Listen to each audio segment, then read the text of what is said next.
책에서 여유를 담다. 책담. 책담에서 읽어드릴 이번 책은 끝까지 해내는 승리자들의 전략적 사고법, 롱게임입니다. 지은이 도리 클라크, 옮기니 김연정, 출판사 다산북스. 안녕하세요. 책담입니다. 너무 오랜만에 낭독을 하게 됐습니다.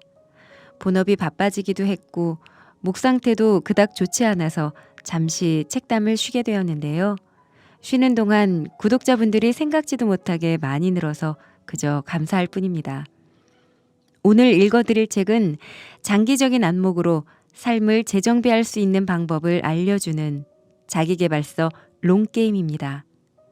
이 책의 저자는 싱커스 50이 선정한 세계 50인의 경영 사상가 중 1인으로서 세계적인 커뮤니케이션 코치, 대통령 선거 캠페인 자문위원, 그래미상을 수상한 재즈 앨범 프로듀서, 다큐멘터리 감독이자 브로드웨이 투자자, 수십억 대의 사업가. 이렇게 들으면 대여섯 명이 공동으로 쓴 책인가 싶죠? 근데 도리 클라크 한 사람의 경력입니다. 도리 클라크는 이 모든 일을 이루어낸 화려한 성과의 비결은 바로 롱게임이라고 합니다. 처음 코로나가 터졌을 때 전 백지 상태가 됐었습니다. 코로나로 거의 2년간 일을 멈춰야 했죠. 처음 몇 달은 그 공백의 시간이 적응이 안 돼서 너무 힘들었습니다. 자존감은 완전 바닥이었고요. 일할 때는 바쁘다 하며 여유 좀 있었으면 하고 힘들어 했었으면서 막상 시간이 주어지니 불안하기만 하더라고요. 그런데 그건 저뿐만이 아니겠죠. 책에서도 그러더군요.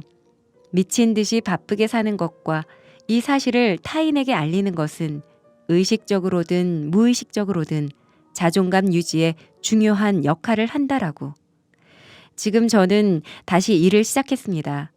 그리고 코로나 전에 하던 일만 다시 시작한 게 아니라 다른 몇 가지의 일도 하고 있습니다. 그래서 늘 바쁜 시간을 보내고 있어서 시간 활용에 대한 생각을 많이 하게 되더군요. 이런 저에게 롱게임은 제게 제 삶의 주인으로서 사는 방법을 알려주고 있습니다. 생각과 시간의 여백을 찾고 중요한 일에 집중하며 지치지 않고 지속하는 것. 바로 롱게임의 방법을 말입니다.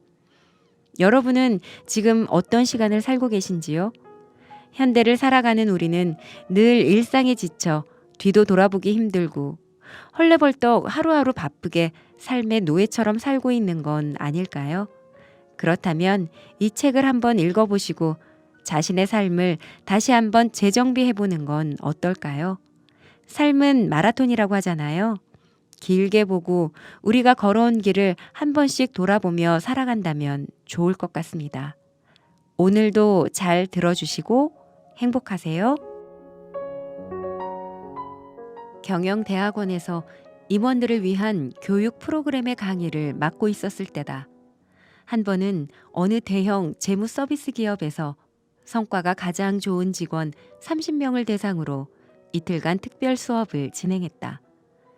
그 자리에 모인 직원들은 성별을 불문하고 회사에서 가장 잘 나가는 사람들이었지만 워크숍이 끝나고 이야기를 나누는 자리에서 모두 같은 불만을 토로했다. 저에게 생각할 시간이 좀 있었으면 좋겠어요. 이 말은 최근 들어 가까운 지인들을 포함해 주변에서 자주 듣던 것이다. 내 가장 친한 친구는 오래전에 보낸 메일에 회신을 주지 않고 있었다. 보통 때라면 신속하고 꼼꼼하게 일 처리를 하는 친구였는데 최근 들어서는 그렇지 않았다. 숨 쉴 시간만 있으면 금방 읽을 수 있는 문서야. 나는 격려 차원에서 그녀에게 이렇게 문자를 보냈다. 바로 그 숨 쉴 시간이 없거든. 다른 지역으로 출장 중이던 그녀는 나에게 이렇게 답장을 보내왔다. 외적인 기준에서 보면 그녀는 굉장히 잘해나가고 있었다. 사업은 번창하고 있었고 새로운 관계도 시작했다. 그렇지만 그녀의 내면은 쫓긴다는 느낌을 받고 있었다. 오늘날 우리는 언제 뒤처질지 모른다는 압박감 속에서 조급함을 느끼며 살아간다. 끊임없이 경계하는 태도로 다음에는 또 무슨 일이 벌어질지 신경을 곤두세운다. 실행 모드를 계속 켜둔 채 주위를 돌아볼 시간도, 인생에서 진정으로 원하는 것이 무엇인지 물어볼 시간도 갖지 못한다. 가끔 시간이 나더라도 친구나 동료의 소셜미디어를 보는데 써버리고 성공한 것처럼 보이는 그들의 모습에 풀이 죽곤 한다. 이 사람들이 성공한 비결은 대체 뭘까? 혹시 나만 모르는 무언가를 알고 있는 건 아닐까? 나는 왜 이리 뒤처진 거지? 나를 도와줄 라이프 코칭 과정은 없나? 그러나 우리는 이렇게 살아서는 안 된다. 우리가 만일 비교를 멈추고 나만의 성공의 정의를 세워 자신에게 맞는 삶을 살아간다면 어떻게 될까? 물론 내가 여기서 끈기, 전략, 성취를 위한 지속적인 노력 같은 가치들을 언급한다면 고루하고 낯설게 느껴질 것이다. 그러나 우리가 찾아 헤매는 즐겁고 의미 있는 삶을 위해서는 이런 가치들이 필요하다. 이제 우리는 이 가치들을 되찾아야 한다. 이 책의 목표는 장기적인 성공에 이르는 길을 있는 그대로 보여주는 것이다. 이를 위해서는 첫째로 의미 있는 삶의 문을 여는 열쇠, 즉 성공의 기준을 세워야 한다. 경제적 성공은 많은 사람의 목표다. 그렇지만 그것이 유일한 잣대가 되어서는 안 된다. 인간으로서 앞으로 어떻게 성장하고 발전해 나갈지 폭넓게 생각한 다음 그 고민을 삶에 녹여내야 한다. 둘째로 원하는 것은 무엇이든 얻을 수 있음을 이해해야 한다. 즉시 이루어지지는 않는다. 체계적이고 끈기 있게 신중하게 작은 보폭으로 한 걸음씩 나아가다 보면 결국 도착할 수 있다. 처음에는 진척이 느리겠지만 시간이 지날수록 복리로 누적되어 놀라운 결과를 가져다 줄 것이다. 롱게임을 하면서 단기적인 만족을 지향하고 불확실하지만 가치 있는 미래의 목표를 향해 나아가는 일은 쉽지 않다. 하지만 쉽고 빠르고 피상적인 것이 우선시되는 세상에서 의미 있고 지속적인 성공을 위한 가장 확실한 길이다. 이 책에서 나는 장기적 사고를 뒷받침하는 주요 개념과 전략을 공유할 것이다. 내 인생을 통해 직접 실험하고 수백 명의 고위급 임원과 기업가들을 코칭하면서 검증해낸 것들이다. 누구나 머리로는 성공에 끈기와 노력이 필요하다는 사실을 알고 있다. 안타깝게도 지금의 사회는 쉬운 것, 보장된 길, 그 순간에 멋져 보이는 일을 택하는 쪽으로 우리를 밀어넣는다. 롱게임은 그와 반대로 장기적인 사고를 해야 한다고 강력히 주장하는 책이다. 미래를 불안해하며 어려운 시기를 보내고 있을 때조차 가장 중요한 일에 우선순위를 두고 무의미하고 지루하고 어렵게 느껴지는 순간에도 멈추지 않고 작지만 단단한 걸음을 내디디면서 목표를 성취해야 한다고 이야기한다. 롱게임을 한다는 것은 타인에 휩쓸리지 않고 나만의 삶을 살겠다는 결정이다. 그 과정이 쉽지만은 않다. 읽는 사람이 없더라도 블로그에 글을 올리고 아이디어를 실험하며 나의 이야기에 귀 기울여주는 사람들을 조금씩 늘려가는 일들이 필요하다. 당장 오를 수 있는 무대가 없더라도 연설 수업을 듣고 발표를 더 잘하는 사람이 되기 위해 노력하는 것. 내세울 게 없는 사람처럼 느껴지더라도 네트워킹 행사에 참석해 시야를 넓히고 연락처를 확보하는 것도 마찬가지다. 일주일, 한 달, 심지어는 1년이 지나도 스스로 성장을 느끼지 못할 때도 있다. 큰 목표는 짧은 시간에 이루기 어려운 게 당연하기 때문이다. 대신 매일 조금씩 체계적으로 한 걸음씩 목표를 향해 나아가다 보면 아무리 불가능해 보였던 것이라도 달성할 수 있을 뿐 아니라 그 시기 또한 생각보다 더 빠르게 올 수 있다. 이 놀라운 사실을 나를 포함한 많은 전문가는 이미 경험했다. 이제 당신의 차례다. 자, 이제 당신의 인생을 송두리째 바꿀 롱게임을 본격적으로 시작해보자. 시간과 관계 레버리지로 퀀텀 점프를 한다. 우리는 누구나 다음과 같은 일을 경험한 적이 있다. 지친 몸으로 일과를 마치고 지난 8시간, 10시간 혹은 12시간을 돌아본다. 틀림없이 바쁜 하루였고 미팅을 여기저기 쫓아다녔으며 틈틈이 이런저런 이메일에 답장했다. 그런데도 이런 생각이 든다. 오늘 대체 내가 한 일이 뭐지? 우리는 전쟁을 치르듯 하루를 보낸다. 간신히 할 일을 해내긴 하지만 그것도 만사가 잘 돌아가고 차도 막히지 않고 걸려온 전화도 놓치지 않았으며 프린터도 고장나지 않았을 때의 이야기다. 간신히 수면 위로 얼굴을 내놓은 듯 살아가는 것은 장기 목표를 달성하는 삶과는 거리가 있다. 나는 전략적으로 살고 싶었다. 이를 위해선 먼저 데이터가 필요했다. 내 시간이 정확히 어디에 쓰이는지 알아야 했다. 2018년 2월 한 달 동안 30분 단위로 일상을 기록했다. 그나마 가장 짧은 달을 택한 것이었다. 시간을 추적하는 일은 규칙이 필요했고 지루하면서도 신경 쓸 일은 많았다. 생산성 전문가인 로라 벤더캠의 시간 추적 스프레드시트를 활용했다. 데스크탑 컴퓨터에 파일을 열어두고 컴퓨터 앞에 갈 때마다 바로 볼 수 있게 해두고 빈칸을 채웠다.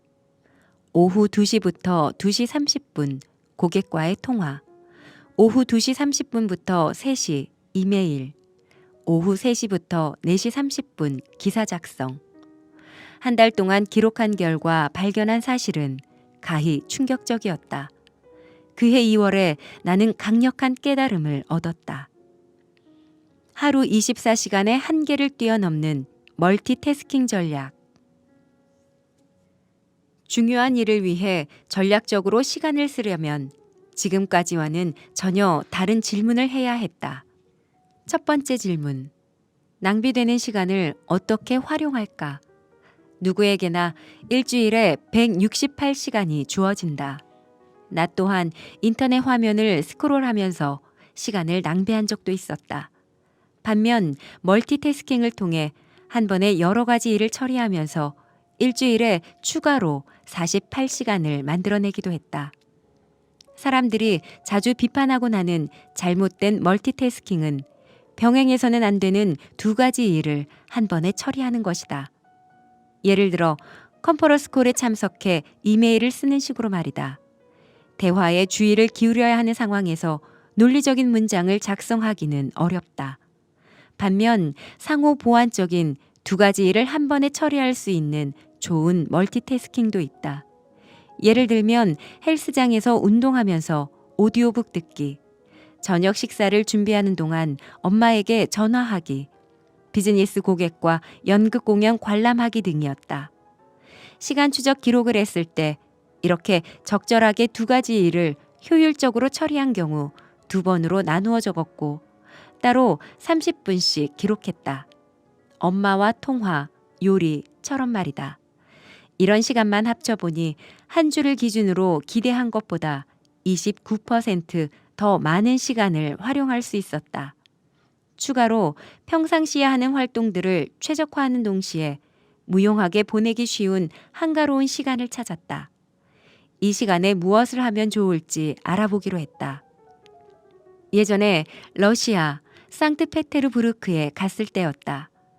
여행 첫날 도시를 돌아다니면서 탐험을 하는 동시에 시차로 무너진 바이오 리듬을 회복하고자 러시아의 얼마 안 되는 햇볕을 쬐고 있었다. 나는 배고프고 졸리고 집중력도 흐려진 상태였다. 다시 말해 어느 모로 보나 섬세함을 요구하는 작업에 적합한 상태가 아니었다. 이메일에 답장을 보내는 일조차 힘들게 느껴졌다. 그 상태에서 카페에 앉아 차를 마시다가 갑작스레 영감이 떠올랐다. 카페 주인에게 펜과 종이를 부탁했다. 비행기에서 읽은 피터 드러커 에세이집의 내용과 머릿속에서 막연히 맴돌던 아이디어들이 통합되기 시작했다. 마셜 골드스미스의 멘토인 피터 드러커는 위대한 경영 이론가이자 전략적 사고의 대가였다. 책을 읽고 떠오른 영감에 따라 아래 질문들을 적어 내려갔다. 무엇을 하면서 시간을 보내야 하는가? 80%의 결과를 내는 20%의 활동에는 무엇이 있을까? 그만해도 되는 일에는 무엇이 있는가? 나를 제약하는 것들을 나에게 유리하게 활용할 수 있을까? 미래에 대한 나의 가설은 무엇이며 이 가설들은 나의 행동을 어떻게 규정하는가? 다음에는 이 질문에 대한 답변을 몇 장이나 썼다. 이 메모들은 이듬해에 유용한 전략적 방향이 되어 주었다. 한번 해보길 바란다. 너무 피곤한 나머지 마비된 것 같이 느껴지던 두뇌는 한편에서 드러커의 책 내용을 소화하며 내 삶과 사업에 어떻게 적용하면 좋을지를 생각하고 있었다. 네덜란드의 연구가 앞 데이스테르 하위스는 우리가 다른 일을 하고 있는 동안 일어나는 무의식적인 생각들이 의식적으로 상이한 요소들의 중요성을 비교하여 따지는 것에 비해 더 나은 결론을 돌출할 수 있다는 사실을 발견했다. 무의식적으로 일어나는 처리 과정을 통해 동시에 여러 가지 일을 처리할 수 있으며 많은 양의 정보를 하나로 통합할 수 있다. 이것이 내가 상트페테르부르크를 산책하는 동안 겪은 일이기도 했다. 시차로 고생할 때가 이듬해를 위한 전략적 계획을 짜기에 이상적인 상태라는 걸 내가 알았을 리 없다. 그저 직감에 따라 그냥 흘려보낼 수 있었던 시간을 활용했을 뿐이다. 이런 틈새 시간의 활용은 적은 것을 통해서 더 많은 것을 이끌어내도록 도와준다. 전략적으로 시간을 쓰기 위한 두 번째 질문. 어떻게 하면 일을 한 번 하고 10번 한 것과 같은 효과를 낼 수 있을까? 예를 들면 블로그 포스트 하나를 만들고 이것을 다른 소셜미디어에 공유하는 것이다. 페이스북에 블로그로 연결되는 링크를 걸어두고 트위터에는 발췌한 인용글을 공유하고 인스타그램에는 관련 이미지를 업로드하고 핵심적인 내용만 축약한 짧은 글은 링크드인에 발행한다. 노력을 조금만 더 들이면 하나의 글을 쓰는 노력의 단 10%로 최대한 많은 소셜미디어에 배포해 훨씬 많은 사람들에게 내 글을 노출할 수 있다. 이와 같은 방법은 포스팅의 효과를 극대화하는 것보다 더 중요한 일에 활용할 수 있으나 우리는 이를 다방면으로 적용하지 못하고 있다. 니하르 차야의 이야기를 들어보자. 그는 공인된 전문가, 커뮤니티 일원이자 포춘 500 기업들을 대상으로 하는 임원 코치이기도 하다. 2019년 11월 니하르는 비즈니스 관련 저자와 중역들이 모이는 런던으로 갔다. 파이낸셜 타임즈가 경영계의 오스카상이라고 이름 붙였던 싱커스 50 행사였다. 이 행사에 참석하려면 댈러스에서 런던까지의 비행기표 등 출장 비용이 꽤 많이 들었다. 어린 딸과 함께 보낼 시간도 줄여야 했다. 그런 만큼 이 시간을 좀 더 의미 있게 활용하고 싶었다.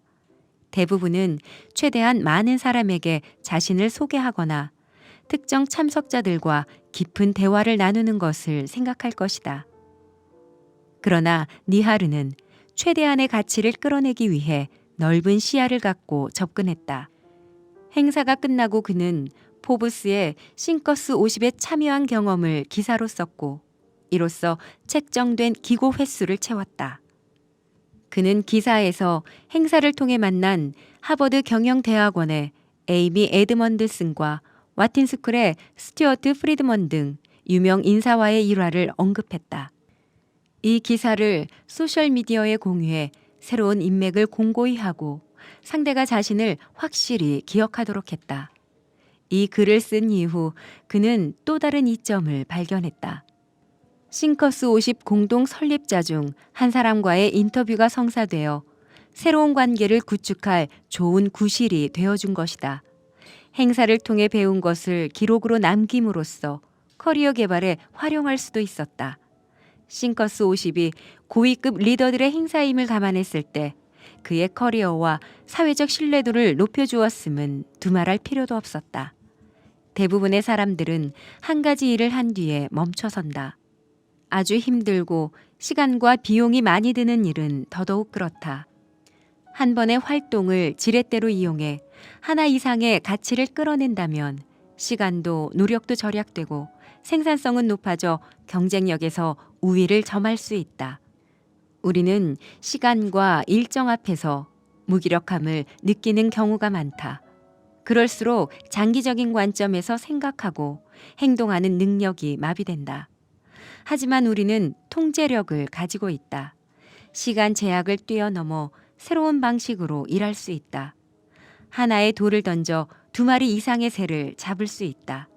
이를 위해서는 우리에게 무엇이 가장 중요한지를 이해하고 효율이 높은 방식으로 자원을 배분해야 한다.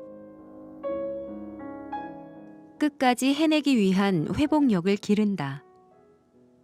빨리 성공할 수 있다는 좋지 않은 메시지를 너무 쉽게 접할 수 있는 현실이 안타까워요. 하룻밤의 성공이 이루어지기 위해서는 10년이라는 시간이 필요합니다. 그게 진실이지만 사람들은 듣지 않습니다.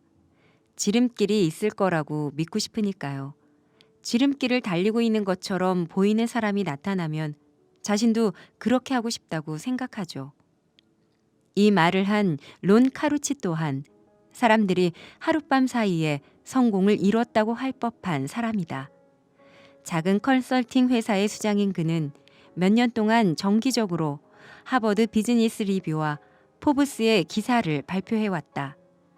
테드엑스에서는 2차례나 연사로 발표했으며 그중 하나는 조회수가 10만 회 이상 나왔다. 구글에서 저자와의 대화 연사로 서기도 했다. 성공의 지표를 타인에게서 찾지 말 것.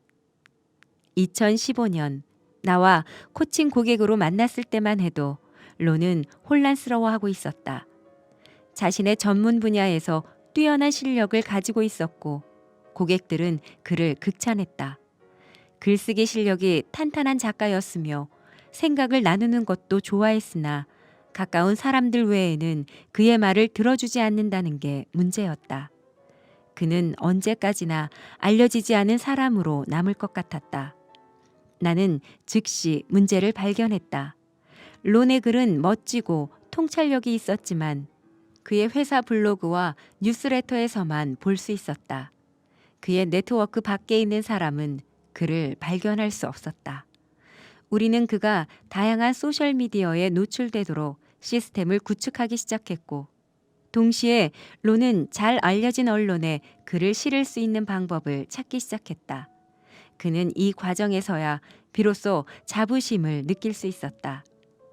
우리가 처음 시작했을 때를 떠올려 보면 포브스 첫 칼럼, 하버드 비즈니스 리뷰 첫 칼럼, 첫 번째 트윗, 링크드인 첫 팔로워, 첫 팟캐스트 이런 모든 것들로 무척 행복했죠. 그의 생각을 귀 기울여 듣는 사람들이 생겨나면서 전문가로 인정받았으며 활동 범위를 확장할 수 있었다.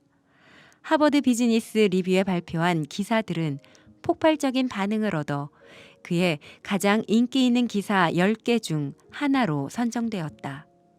그의 말을 빌리자면 허니문 기간은 빨리 지나가 버린다.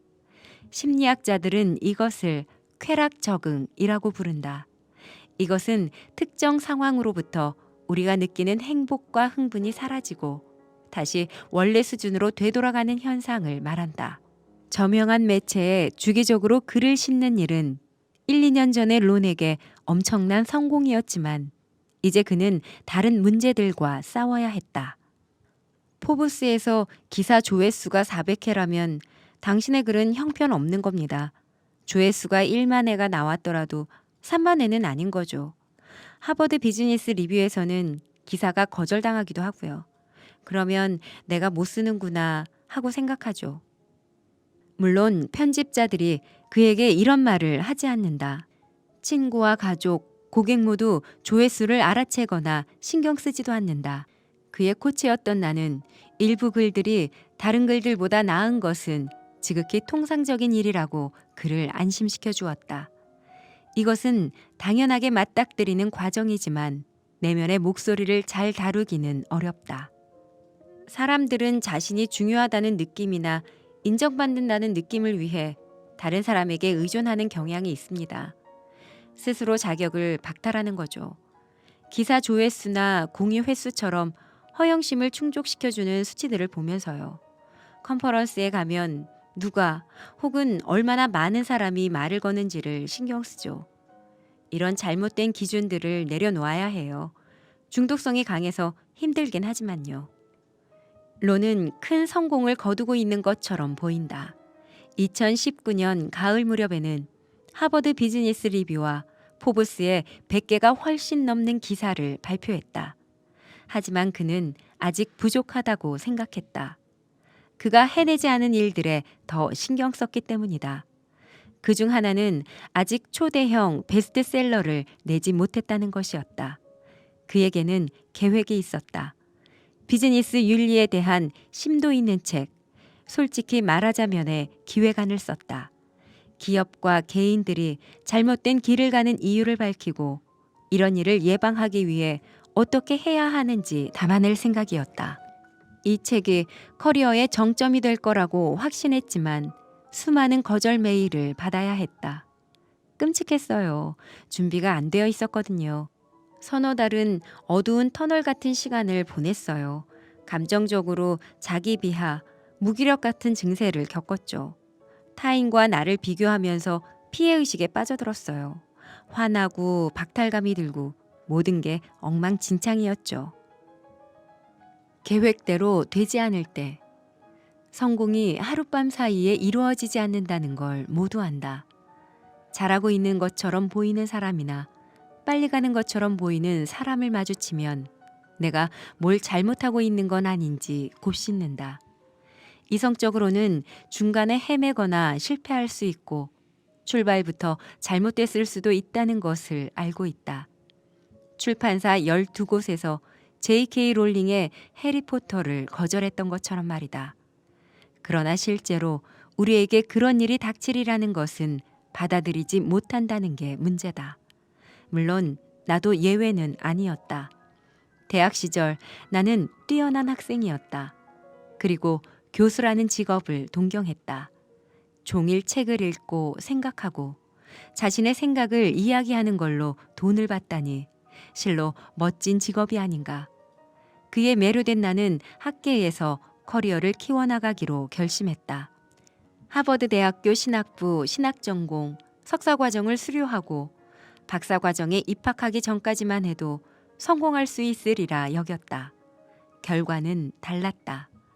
박사과정에 지원한 모든 학생이 거절당했다. 우편함에 들어있는 얇은 불합격 봉투를 봤을 때 나는 제정신이 아니었다. 나에게는 플랜 B가 없었다. 그런 게 필요하리라고는 생각해 본 적도 없었기 때문이다.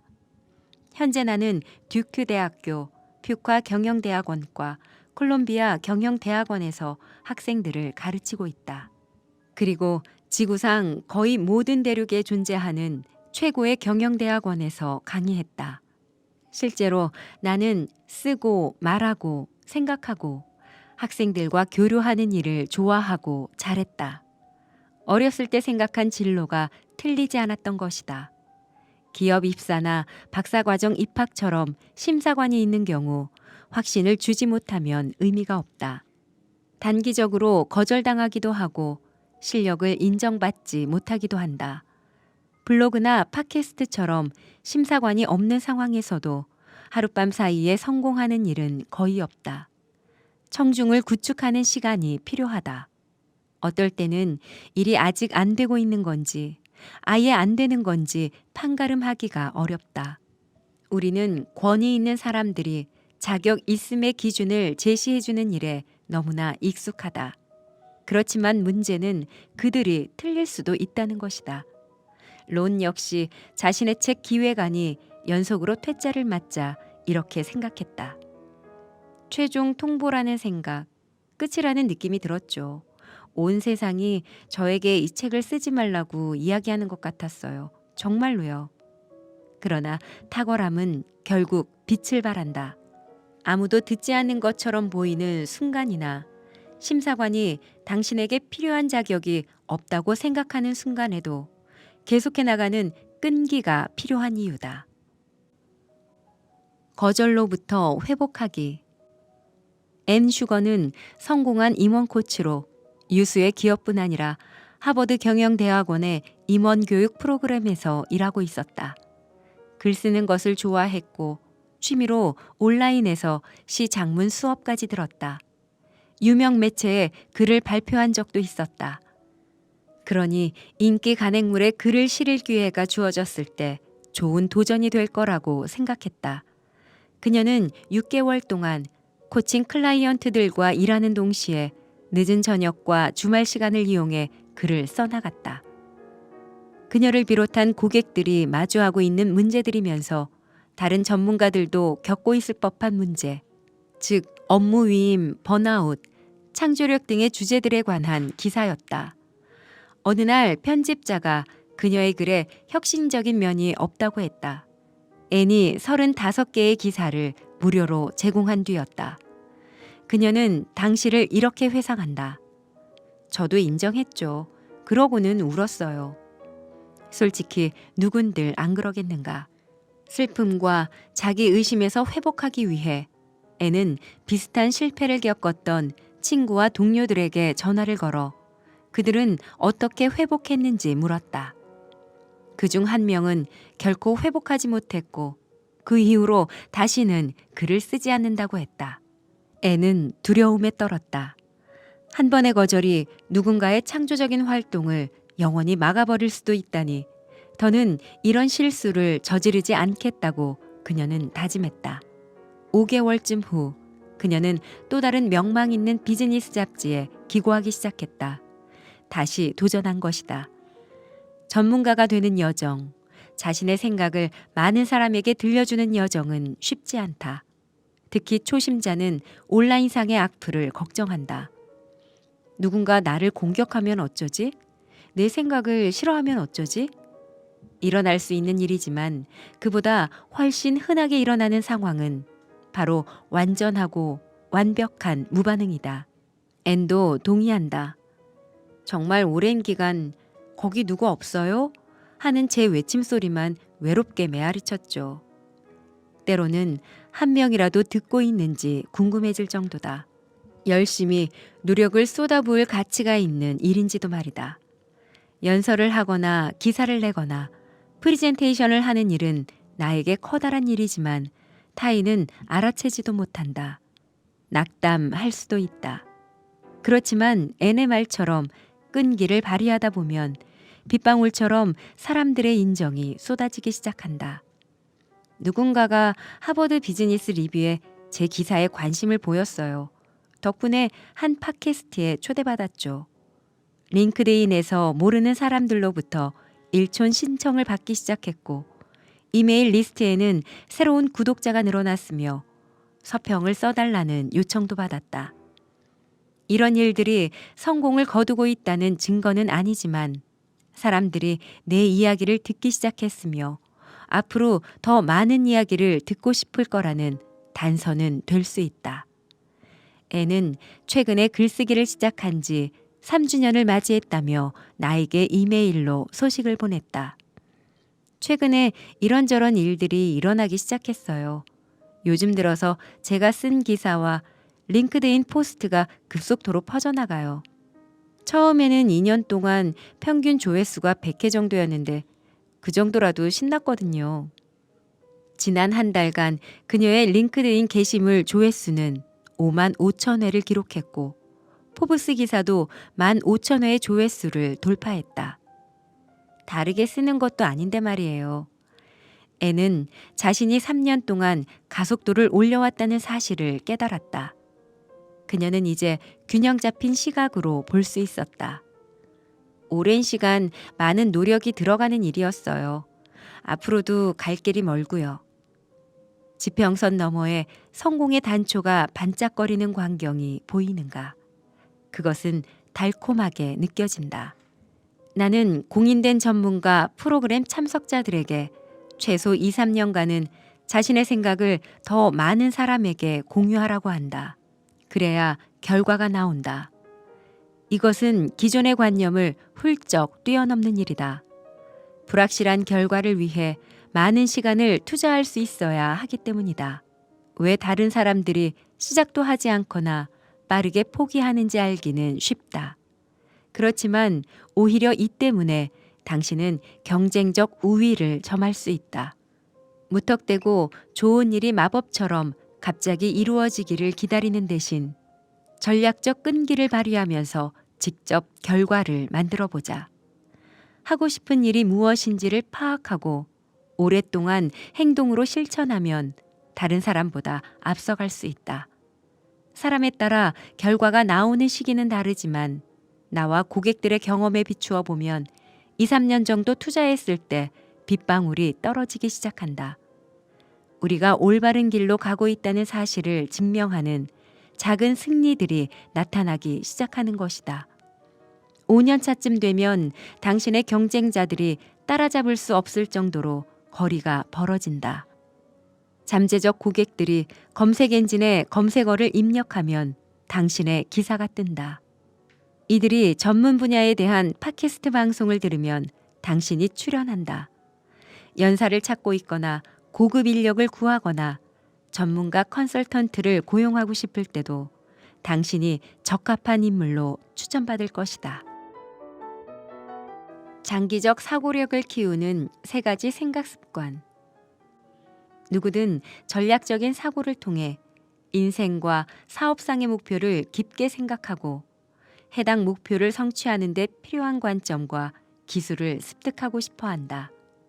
이 책에서는 여러 연구와 전문가들의 사례들을 통해 전략적으로 롱게임을 할 수 있는 다양한 방법들을 소개했다. 특히 흥미 중심의 목표 정하기, 커리어 파도 타기, 1년 동안 부탁 안 하기, 영속적 네트워킹, 주행 가는 거리 등의 개념을 살펴보았다. 결국 장기적 사고를 하기 위해 가장 중요한 것은 마인드다. 먼저 자신만의 길을 가겠다는 용기가 필요하다.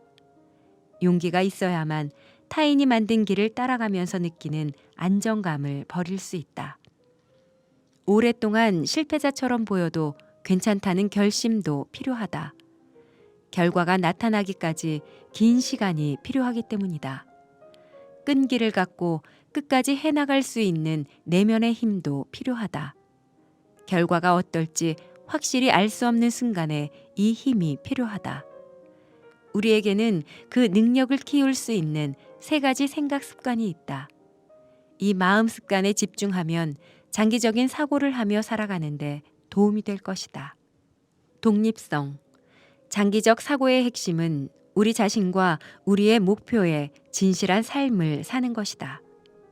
현대사회는 단기적으로 사람들을 만족시켜야 한다는 압박감을 준다. 때문에 상대방을 실망시키기 싫어서 원하지 않는 일을 수락하거나 사람들이 선망한다는 멋진 직장을 쫓기도 한다. 이는 결과적으로는 큰 불행을 낳는다. 장기적으로 행동하면 실제로 보상을 얻기까지는 비교적 오랜 시간이 걸리므로 자신의 가치를 입증하는 데 외부적인 기준만을 중요시한다면 기다림의 시간이 무척 힘들게 느껴질 수 있다. 두려움 없는 진정한 장기적 사고를 위해서는 내면의 나침판을 활용해 이렇게 말할 수 있어야 한다. 다른 사람들이 어떻게 생각하건 나는 내가 선택한 길에서 꼭 필요한 일을 하겠어. 호기심. 어떤 사람은 스스로 질문을 던지거나 대안을 생각하지 않은 채로 타인이 만든 로드맵에 따라 사는데 만족한다. 내 비전과 계획으로 삶을 채워가는 일이 무의미하다고 여긴다. 내 관심사가 사회적으로 인정받지 못한다고 느낀다면 더더욱 그렇다. 우리는 스스로에게 잘 맞는 길이 무엇인지 모를 수 있다. 처음부터 잘 아는 사람이 어디 있겠는가. 하지만 호기심이 있다면 자신에게 궁극적으로 잘 맞는 길을 찾아낼 수 있다. 내가 남는 시간을 어떻게 보내는지 알아차리고 흥미를 느끼는 사람이나 대상을 파악함으로써 내가 좋아하는 일에 대한 단서를 발견하면 된다. 더 나아가 자신이 어떤 일에 기여할 수 있을지도 찾아보자. 회복력. 새로운 일이나 특별한 일을 시도하는 것에는 불확실함과 위험이 따른다. 성공 여부를 미리 알 수 없고 실패하는 경우도 많다. 문제는 거절이나 실패를 경험하면 쉽게 움츠러드는 것이다. 편집자에게 한 번 거절당한 것이 최종 판결이라도 되는 양 생각하거나 대학에 떨어진 게 나의 잘못이라고 여기는 것들이 그렇다. 그건 사실이 아니다.